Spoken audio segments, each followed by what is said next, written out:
This is me before the haircut and me after the haircut. So, I had a haircut in one of the most beautiful cities in the world, Lviv.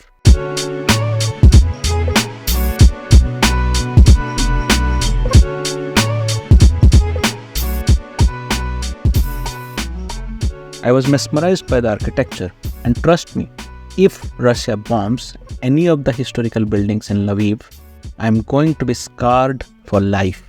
But did I really visit Ukraine during the war for just getting a haircut? You will find this by the end of this video.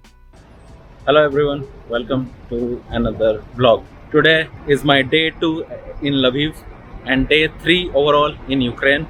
So I have been vlogging in both Hindi and English so that I can reach to a lot of audience. Yesterday when I reached Lviv, I vlogged the entire episode in Hindi. So I would put some subtitles in that Hindi vlog as well.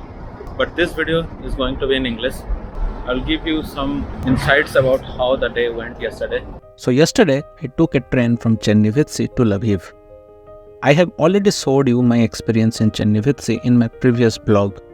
Lviv was the city in Ukraine which actually took me by surprise.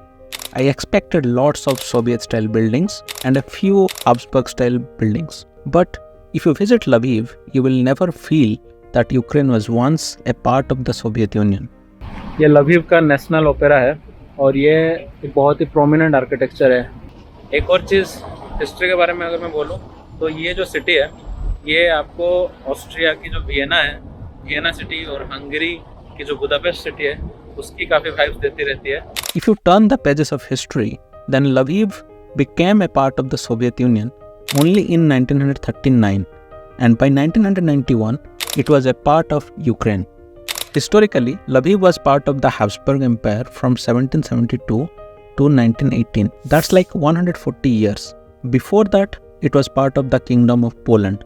So technically, Lviv was part of the Soviet Union for a mere 52 years. Hence, Lviv feels more like Vienna or Budapest than probably any other Soviet-era cities like Yerevan or Chisinau or Tiraspol. ये है Lviv का polytechnic institute. मतलब यहाँ इस area के आसपास बहुत ज़्यादा एक्टिविटी है. स्टूडेंट्स लोग ज़्यादातर हैं यहाँ पे.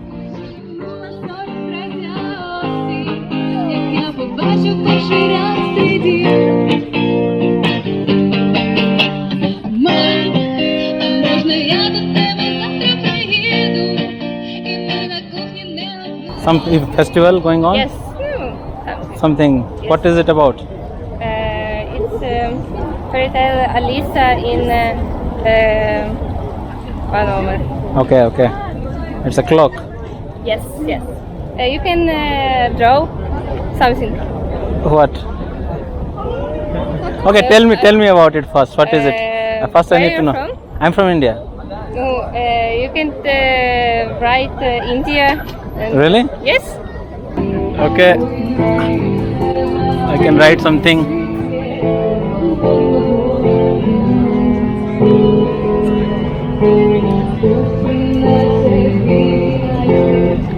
So you're selling vintage items. Yeah. I like Pulp Fiction. But no. This is poster. Posters is not Selling. No. not selling. Not Only the only the vinyl records. records. Yeah. Or the Coca-Cola. But it Coca-Cola. is not vintage. No. Coca-Cola you can buy, right? Yes. How much is for Coca? a green? I don't have actually a lot of cash. That's the problem. But anyways, just a few meters away from this place, just 3 to 4 weeks back, there was a hypersonic missile that fell and it killed 9 people. And just look at the spirit of the people over here. A very young crowd. They're doing some festival things. I spoke to them. ठीक है, अच्छा लगा मेरे को बात करके यहाँ पे. People haven't really broken down because of the war. That's good. Yesterday night there was an air raid that happened. So at around 4 a.m. there was an air raid. So I had installed an app on my phone. So basically in this app you can choose the city where you are and you would get a notification, like a voice notification when there is an air alarm. So I woke up by the air raid alarms on my phone, as well as there was siren all around. Attention. Air raid alert. Proceed to the nearest shelter. Don't be careless. Your overconfidence is your weakness.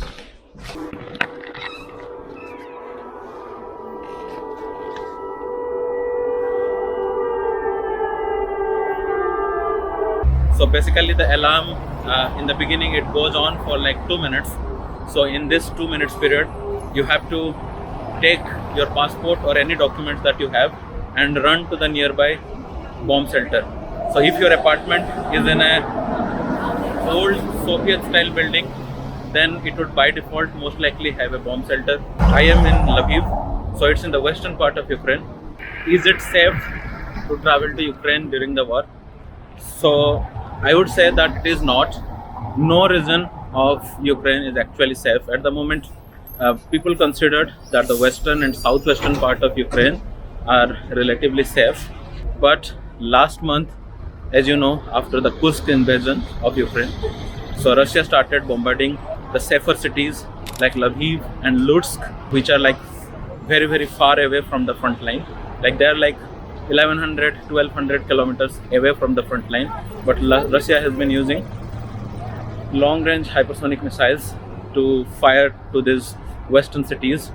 Last month there was an airstrike in Lviv. Around 9 people died in that. An entire family of 4, they were dead in that incident. So I visited that place yesterday. ये आप देख सकते हो कि यहाँ पे missile strike हुई थी, ये वाला बिल्डिंग है, और बिल्डिंग के just end of the road पे ये देखो एक चर्च है, एक बहुत ही हिस्टोरिकल चर्च है। इतना पास यहाँ पे रशिया ने अटैक किया था। It is horrific what Russia is doing. Russia has been attacking mostly in the early morning hours, like 3 to 6 a.m. That's the period where people are in deep sleep. A lot of people actually asked me why I visited Ukraine during the war. So the first thing is, like, I am an adventure traveler. I'd like to visit offbeat destinations and record on my YouTube. So that's the first reason. Like, first is the personal reason.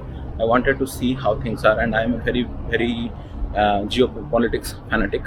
I like to read a lot about geopolitics. So that's one of the reasons why it piqued my curiosity and I wanted to come here. The second thing is, like, there are lots of ways people have been trying to help Ukraine. So some people donate materials, some people donate money. I believe that a lot of this money that people donate, that goes to the military and not the common people. Okay. So first thing is, I am a third country citizen. I am neither linked to Russia or Ukraine. So I don't want to fund anything directly that goes to the military. If I visit this country, Ukraine, during the war, I'm spending money as I go in different places, be it for the visa or be it for food, be it for accommodation, transport. So that money is going to the people. So now actually I'm going for a haircut.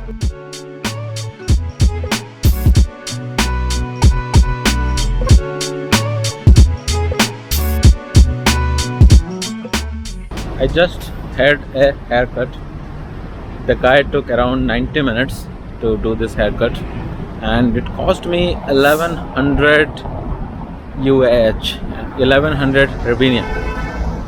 I think that's like around more than 20 euros, around 25 euros. So to be honest, I expected it to be around 15 euros, but it turned out to be an expensive haircut. The guy was a very, very super professional guy, so I didn't mind. So it ended up costing me the same price as that in Ireland. But anyways, the service was better, I must say. It took almost 90 minutes to do this haircut. It's a normal life. People boarding buses, going to work. People are staring at me. I really like this haircut. It's a good one, but it's a bit expensive one for Ukraine, I must say. So yesterday I could not enter the Opera House in Lviv. That's because it was closed for open viewing. From Monday to Thursday, you cannot just visit just like that without booking a ticket for a performance or a show. But on weekends, like from Friday to Sunday, from 11 a.m. to 4:30 p.m., you can visit the State Opera. I have a bus to Lutsk at 2 p.m. I actually wanted to spend one more day in Lviv and then go to Lutsk, but it so happened that the friend who invited me to Ukraine, so she is going for a business trip tomorrow. So basically, I thought it would be really rude if I don't meet her before she goes. She invited me, and this whole trip was possible because of her.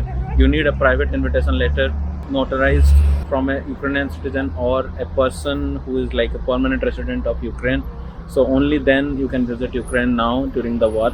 She did a lot of documentations and formalities and sent it by DHL courier to Dublin. So I applied for the visa at the Ukrainian embassy in Dublin. So I'm going to Lutsk to see her. I just realized that the place where I'm staying, it's very close to the city center of Lviv, and from the city center to the bus stop from which the bus departs to Lutsk, it's around 8 kilometers. So the railway station is at another place. The bus station from where buses to Lutsk departs, that's on another place. Yeah, looks like my Bolt driver has already arrived. I was thinking to go to Odessa, but I will skip it. Думав поїхати в Одесу, але пропущу. Думав поїхати в Одесу, але пропущу.